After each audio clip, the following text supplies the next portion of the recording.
Now let's go over the first part of the second chapter of our textbook, Introduction to Philosophy of Technology. As you know, the title of the second chapter is History and Landscape of Philosophy of Technology. Since ancient times, we have been thinking about technology.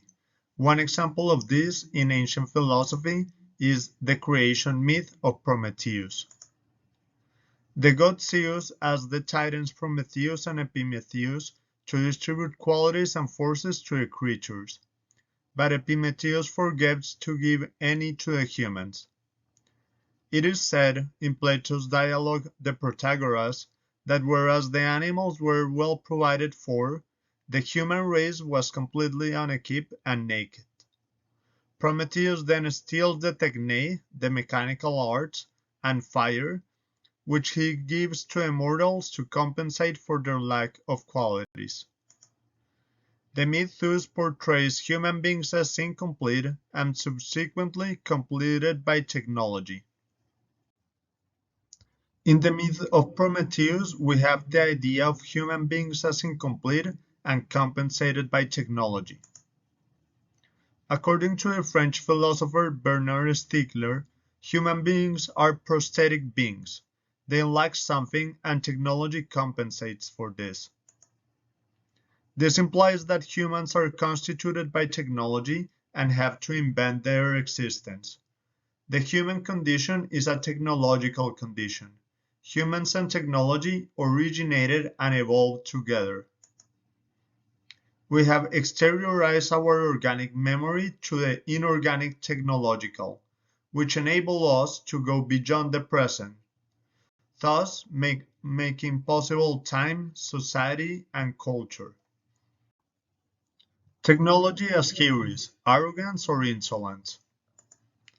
According to some religions, the capacity to create and invent was supposed to be a divine one, but humans have stolen it, as in Greek mythology, and are hence doing something that is normally reserved for the gods.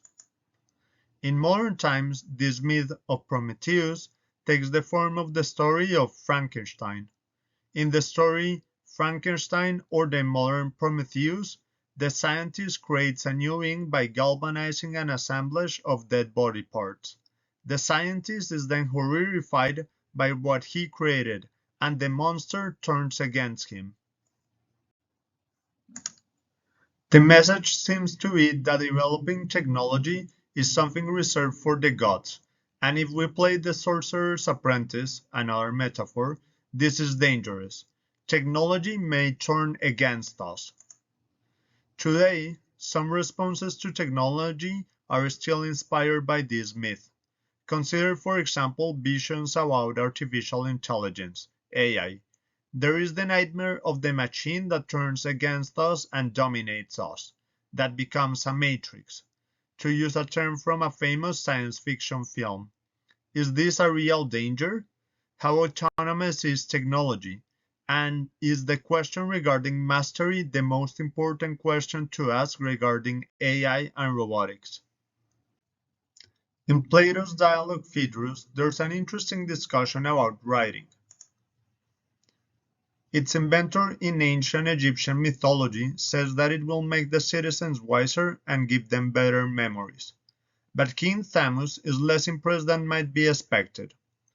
He argues that inventors are not always the best judges of the utility of their inventions, and that the technology of letter writing will create forgetfulness in learners since they will not trust their own memory but rely on their external written characters. Specifically, Tammuz says that writing will introduce forgetfulness into the soul of those who learn it. They will not practice using their memory because they will put their trust in writing, which is external and depends on signs that belong to others. They will imagine that they have come to know much while for the most part they will know nothing, and they will be difficult to get along with, since they will merely appear to be wise instead of really being so. Does this situation seem familiar? Think about discussing with people who get their information from social media. In the 20th century, media theorist Walter Ong and his teacher Marshall McLuhan have famously written about the shift from an oral to a literacy culture and how this changed human consciousness. New technologies and media were thus not mere tools, they changed our thinking and our culture. This raises the question of what new digital technologies and media do to our consciousness and thinking, and indeed how they in turn are transforming our culture. According to McLuhan, we are returning to a culture of orality. According to Stigler, who in this work also comments on the Phaedrus and the Meno and other Plato's dialogue, the new technologies create a new technological milieu for the mind, which is then exploited by capital, as desire is commercialized. Today we debate about new social media. Do they make us less social? Do they contribute to a new mass society? What do they do to our consciousness? Do new media empower or disempower us? Are we the product rather than the client, milled for our data, functioning as slaves in the attention economy? What do you think? Now let's study what concept of technology modern philosophers have. According to Francis Bacon, a philosopher of the 16th century, knowledge is power, the power to change nature. Nature is to be understood and conquered. Bacon argued that we cannot gain knowledge of nature by merely reading books. We need to observe and experiment. We need works. In these experiments and works, technologies play a key role. Neither the bare hand nor the unaided intellect has much power. The work is done by tools and assistants, and the intellect needs them as much as the hand. In Bacon's novel The New Atlantis, technology is assumed to play a key role in both natural philosophy and society. Technical works are important not only to test our theories, but also to improve the living conditions of people. In this fiction novel, Bacon predicts the invention of flying machines, medicines that extend our life, and space heaters, among others. It is Bacon's vision that the power we gain over nature, the enlargement of the bounds of human empire, is used for the benefit of humankind. Knowledge should be used in practice to better the conditions of people. According to Bacon, we need the sciences, arts, manufactures, and inventions of all the world to improve human lives and human society. Today, this idea is relevant to discussions about science and technological innovation. Should technology benefit only particular people or society as a whole? And if it is society as a whole, how can we make sure this happens? How ethical is and should technology be? What are the political implications of new technologies? What is technology's societal role? Now let's study a modern philosopher who was critical of technology.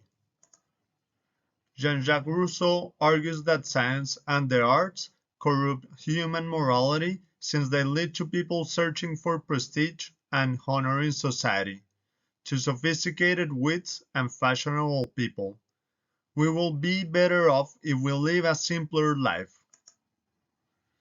Enlightenment philosophy and science might be good for a few, for geniuses such as Bacon or Newton.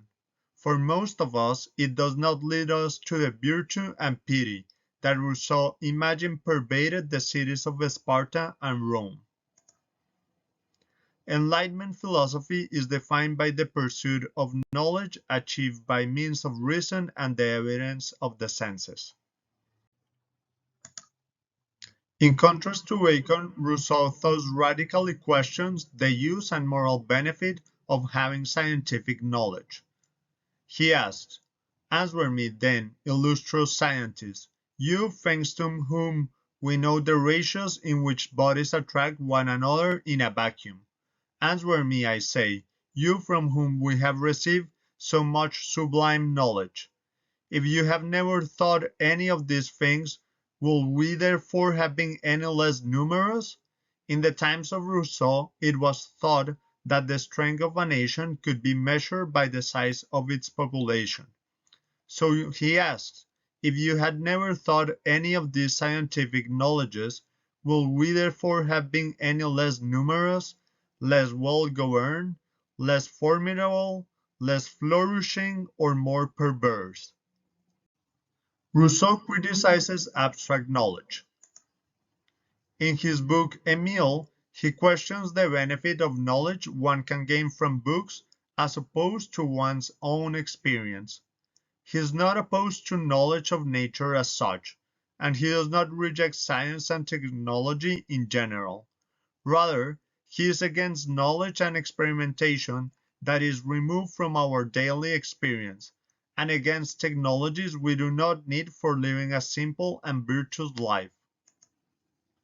Following Rousseau, one could question the value and use of technological advancement if those are divorced from experience. Rousseau thought that science and technology do not necessarily contribute to what is really valuable and good in society and in human beings. This remains an important question for today, when new advanced technologies are being developed.